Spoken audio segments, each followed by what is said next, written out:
Hello, folks. Welcome to my YouTube channel. I got another story here. It's called Grieving Hearts.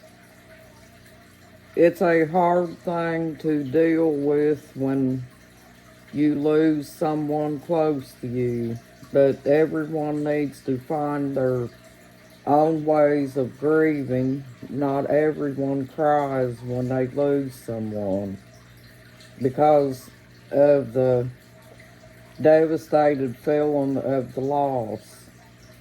So they find other ways to grieve.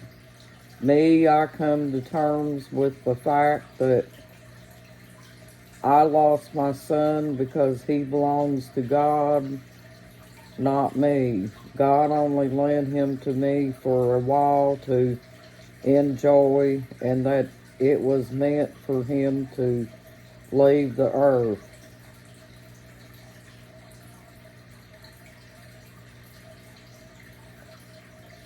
To leave the earth at 27 years old.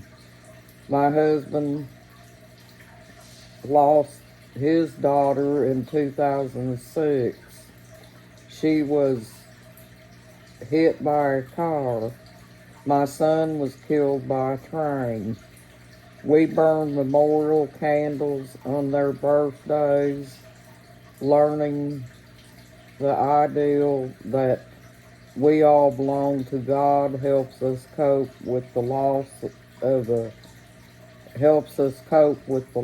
a lot better. Keeping their memories close helps a lot too. Some people may need counseling to get through. A parent never expects to bury their child. Once you lose your child, it's devastating because when the shock wears off and you realize they're not coming back, it blows your mind and your heart is breaking.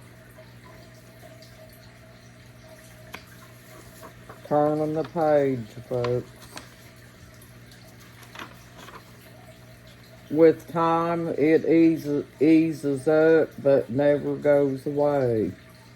You think about them every day, and sometimes you even blame yourself because you think to yourself, you could have done something different.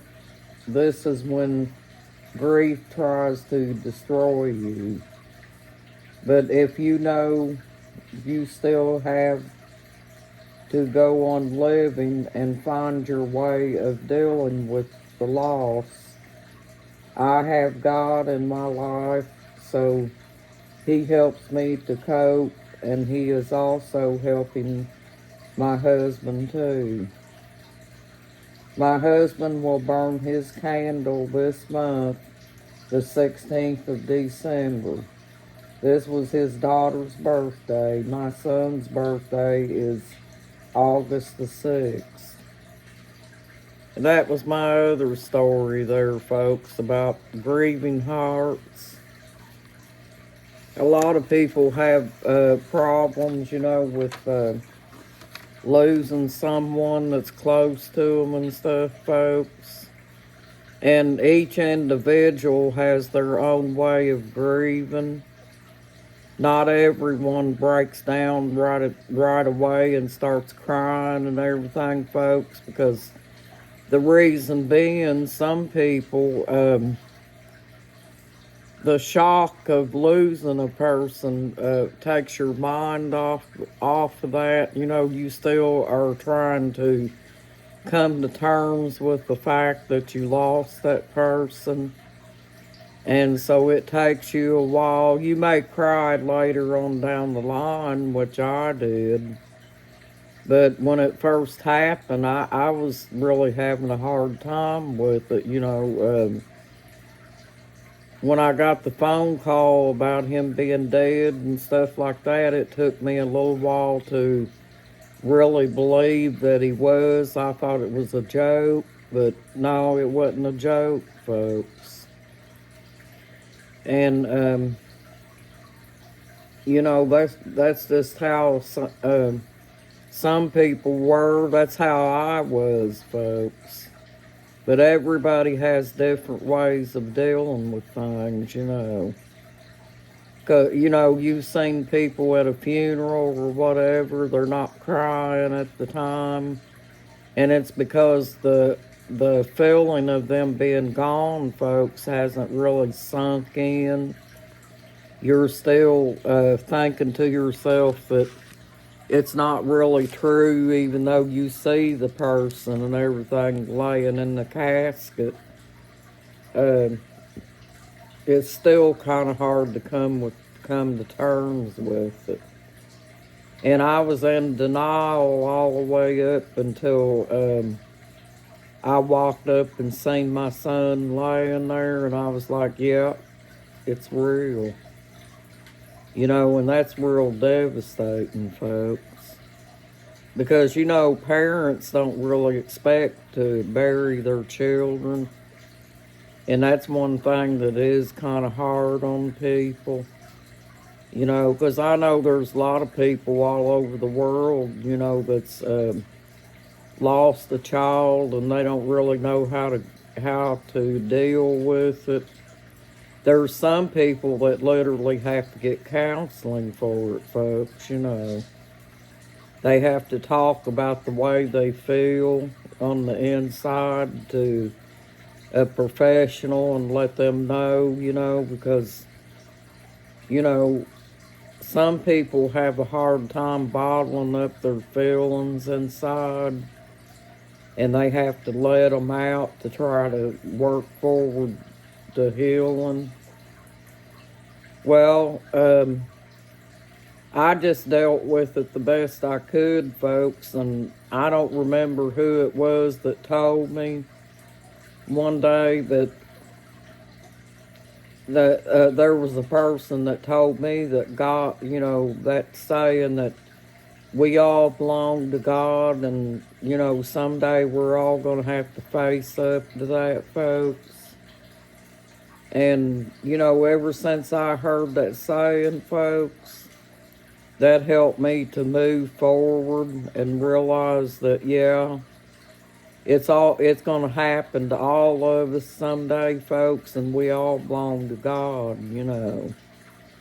We don't know when it's going to happen or anything like that, but, you know, it's just something that we have to deal with, folks. That we have to come face to face with it, and that's a hard thing to do.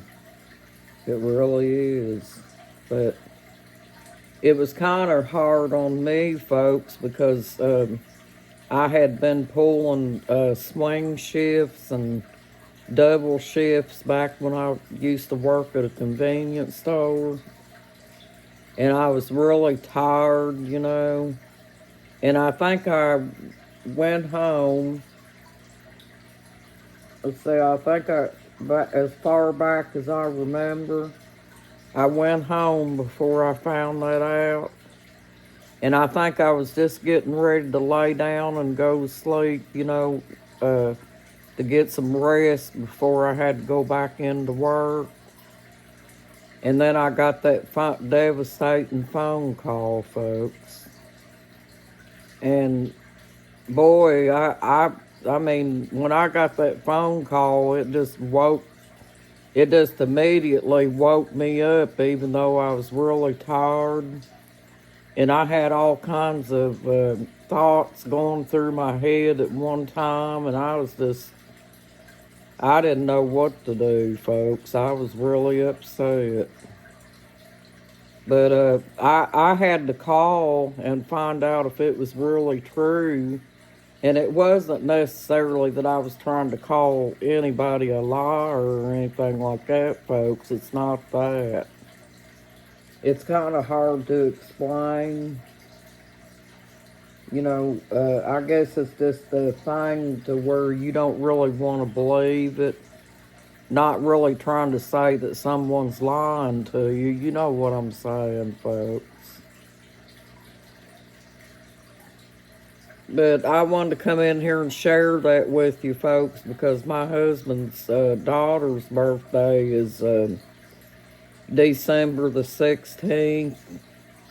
And we got this little candle thing that we burn every year on their birthdays and stuff, and that kind of helps us cope with it a little bit. And yeah, I'm looking very tired, folks, because I am very tired. I was up till real late last night taking care of Buddy boy. But I didn't mind it because I love my dog and I like to make sure that he's got everything he needs to get by.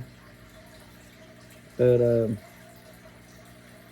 yeah, I just thought I'd share that with you folks. And you know, like I told you, I like to write and stuff too.